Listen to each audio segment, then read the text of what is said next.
Sharks, सोचिए आज अमावस की रात है और बाहर गहरा काला अंधेरा छाया हुआ है। आप अपने बिस्तर में बैठे हुए हो और बाहर कुत्तों की भौंकने की आवाज आती है और आप डर कर अपने कंबल में छुप जाते हो। और रात के 3 बज रहे हैं और आपके क्लॉक के पीछे से चिड़िया निकल के आवाज कर रही है।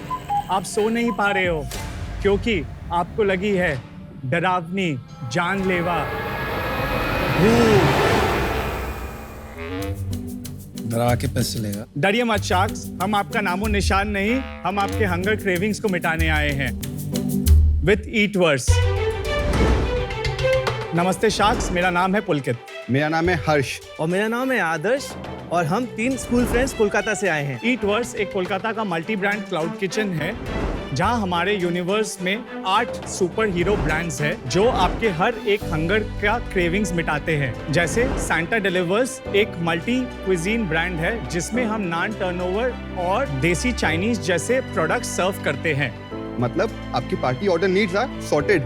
द बिरयानी इंक में आपको मिलेगी कोलकाता की रियल आलू बिरयानी। और बंगाल में आलू के बगैर तो बिरयानी अधूरी है। हैंड क्राफ्टेड गोरमे बर्गर्स मिलेंगे आपको बर्गर इन लॉ में। एशियन फ्लेयर में आपको मिलेगा best of pan oriental and south Asian cuisine. क्योंकि देसी के साथ विदेशी भी तो खाना जरूरी है।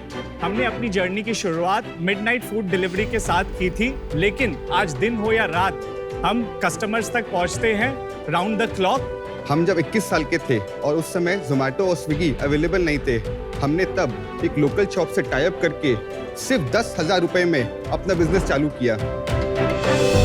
हम 100 रुपए के दाल को 150 में खुद डिलीवर करते और आज हमारे पास 6 किचन है, एक बेस किचन है एंड हमने अब तक 20 लाख से ज्यादा ऑर्डर्स केटर कर चुके हैं।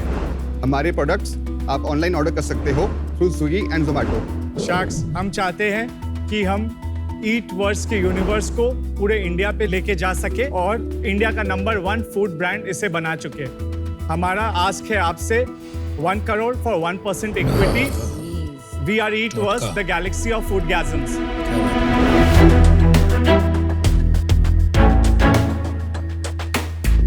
अमन, आपके लिए butter chicken naan turnover Santa deliver से है। अनुपम, आपके लिए chicken biryani the biryani Inc से है। अमित, आपके लिए dal makhani naan turnover Santa deliver से। नमिता, आपके लिए cheese bomb burger burger in law से है। रितेश, आपके लिए वेज बिरयानी है।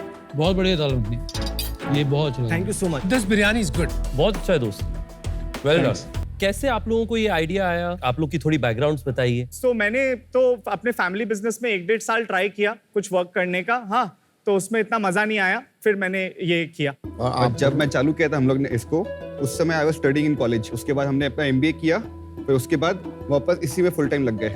और आपने? तो मेरा स्कूलिंग और कॉलेज कलकत्ता से हुआ है। फिर मैंने हैदराबाद गया भैया के पास, मैं प्रिपेयर कर रहा था मास्टर्स के लिए। तो हम वहाँ देखते थे कि टेक अवेज भी होती थी, डिलीवरी भी होती थी, बट कलकत्ता में वो कल्चर भी नहीं था, आपको जाके खाना लेना पड़ता था। तो वहाँ से आइडिया भी स्ट्राइक किया। फिर सैंटा डिलीवर्स हम लोग जब किए तो हम लोग टाई अप किए। एक रेस्टोरेंट, छोटा सा स्टॉल था, उसका इंडियन एंड चाइनीज का मेन्यू था, तो हम लोग 6 महीना खाना लेके बेचे थे। फिर हमने अपना किचन बनाया था और हम लोग तीनों मारवाड़ी थे, तो हमें हर्ष का एक घर एक्स्ट्रा था, तो हम उनके घर से स्टार्ट किए थे। तो हमारे को परमिशन मिला था सिर्फ वेज बनाने का। तो हम लोग का ये होता था कि हम लोग के पास ऑर्डर आता था चिकन बिरयानी का और एक दाल मखनी का, तो हमें बिरयानी लेने जाना पड़ता था वो स्टॉल से और हमें दाल मखनी बनाना पड़ता था और हमें वैसे डिलीवर किया है। उनके लिए हम लोग स्विगी जोमेटो थे उस समय। कौन से साल में था ये? ये 2014 दिसंबर में हम लोग स्टार्ट किए थे। तो अभी आप लोग को 9 साल हो गया है। 9 साल हो गया।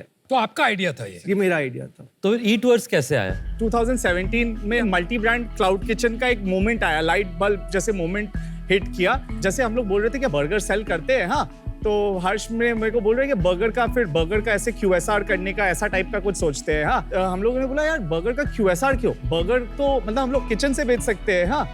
तो फिर हम लोगों ने बर्गर इन लॉ को ऐड किया शेफ को कहीं से ढूंढा, कुछ रेसिपीज ली। तो आप multi brand cloud kitchen company है आज के हाँ, दिन में। Multi brand cloud kitchen company हूँ मैं। Primarily in Kolkata. Primarily in Kolkata with a small presence in Siliguri. और अभी आप नॉनवेज बनाते हो? हाँ, सब कुछ बनाते हैं। सब बापूजी और मम्मी के कब है?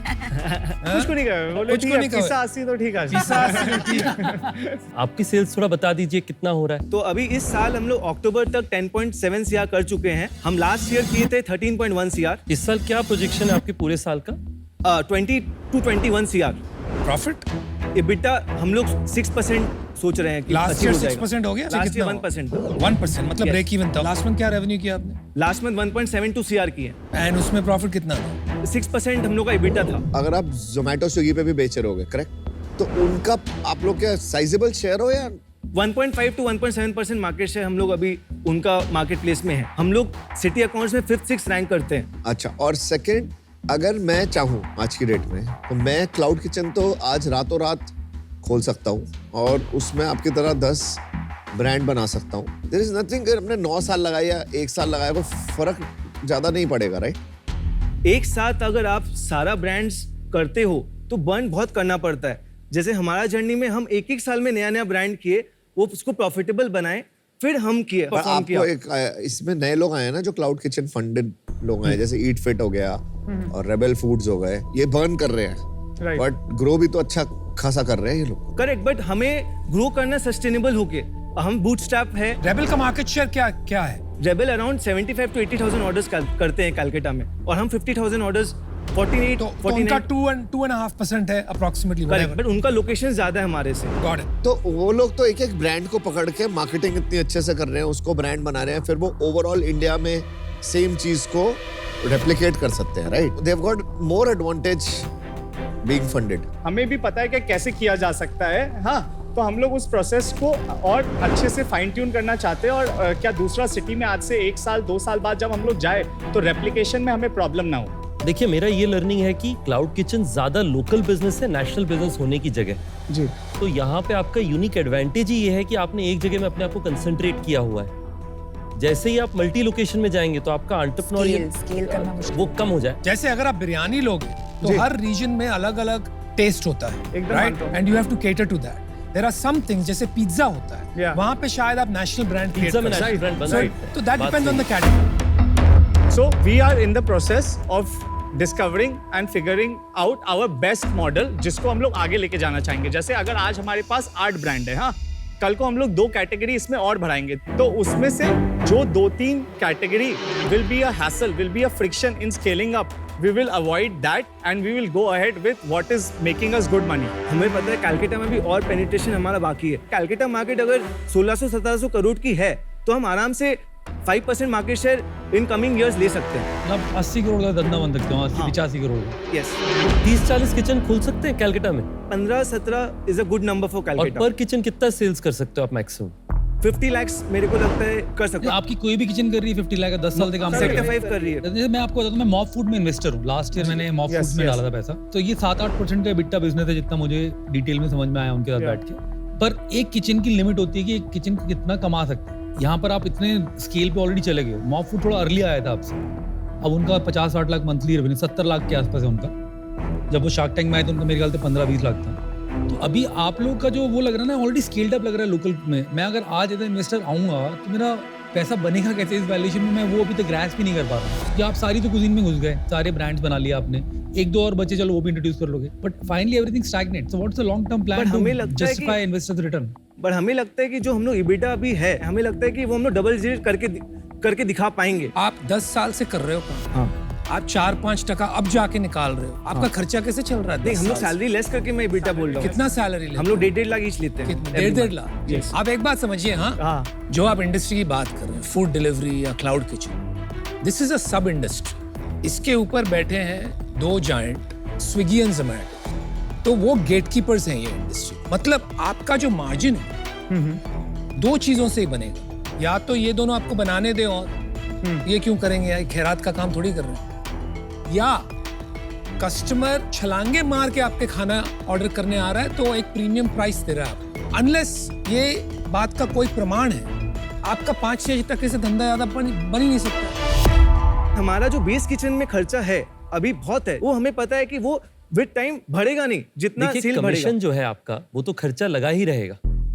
क्या आपने कभी अपना खुद का फ्रंट एंड आउटलेट बनाने की संभावना सोची है QSR के अंदर, क्योंकि QSR भी आजकल देश में बहुत तेजी से बढ़ रहा है। अभी तक उसमें ऐसा कोई डिसीजन नहीं लिया गया है, और एक फ्रंट एंड में ब्रांड चलाना और एक बैक एंड में बहुत ब्रांड अलग चलाने बात में है, वो बहुत बात तो अंतर ठीक है। है। लेकिन तो पुल वो लेकिन डेड ब्रांड में भी पुल उसी से बनता है, otherwise you are dependent on one algorithm. आप लोगों को लगता है कि आप लोग लेट हो गए थोड़ा फंडिंग उठाने में? मेरे को लगता है कोई चीज के लिए लेट नहीं होता है, हम लोग कभी भी डिस्टर्ब कर सकते हैं और नंबर 1 बन सकते हैं। आप लोग तो पहले आके डोमिनेट कर सकते थे अगर आप चाहते। अमन, कोरोना आ गया था 2020 में और हमारा ऑलरेडी 7 किचन हो गया था 2019 में। फिर हम सारे शर्ट किए, सिर्फ 3 रखे। वो टाइम बहुत टफ था जब हम लोग का रेवेन्यू 25% में आ गया था, और वो टाइम पीरियड जो हम लोग पार किए ना, तो फिर हमें लगा कि बॉस हम कुछ भी कर सकते हैं। अगर मेरा 100 लोग का टीम था उस समय, वो लोग बोले सर आप लोग चलाओ, मैं आप लोग के साथ हूँ, तो मेरे को लगा कि हम बिजनेस नहीं, हम कुछ क्रिएट किए हैं। बहुत अच्छी बात है। जो ये अमित की बात है कि अब आप 1 करोड़ रुपए ले रहे हो आप, और 100 करोड़ की वैल्यूएशन, जी, क्या करोगे इससे? मतलब वो आज से मैं सहमत हूँ कि बढ़ नहीं सकता। ये मैं मानता हूँ कि ये 1 करोड़ बहुत ज्यादा इनफ नहीं है, पर हम लोग 1 करोड़ से बेस किचन को और अच्छा बनाना चाहते हैं, और R&D करके अपना बेस्ट मॉडल इससे बाहर निकालना चाहते हैं जो इजीली रेप्लिकेबल है। फॉर एग्जांपल, क्या अगर हम दिल्ली के पास एक किचन खोले तो वो 4 सिटीज को केटर कर सकता है, दिल्ली, चंडीगढ़, लखनऊ, जयपुर। तो एक कॉमर्सरी का बहुत मैक्सिमम यूटिलाइजेशन लेकिन हुआ जा दिल्ली सकता वाले है। ऐसे ही बैठे हुए हैं, वो थोड़ी घुसने देंगे आपको। It's not easy bro. आपने अपने जगह कर लिया, Right. 10 साल से लगे हुए हो, Right. इसलिए आपने एक स्केल प्राप्त कर लिया, हाँ. And yet you are at 1.7% of market share. आप जब नए रीजन में जाओगे, that is a different level of risk, not just execution, लेकिन टेस्ट, Yeah. कंपटीशन। आप थोड़े से लॉस्ट हो यार। आपका जो धंधा जो कोलकाता में चल रहा है, जी, मुझे लगता है आप कहीं इसको 30-40 करोड़ तक स्केल कर सकते हो, और उसके बियॉन्ड नए ज्योग्राफी में जाना बहुत बहुत बड़ा रिस्क है। और अभी तक वो बात नहीं दिख रही है। 9 साल में आप नहीं गए तो अभी जाना 1 करोड़ के साथ, it's suicide, and that's the reason I am out.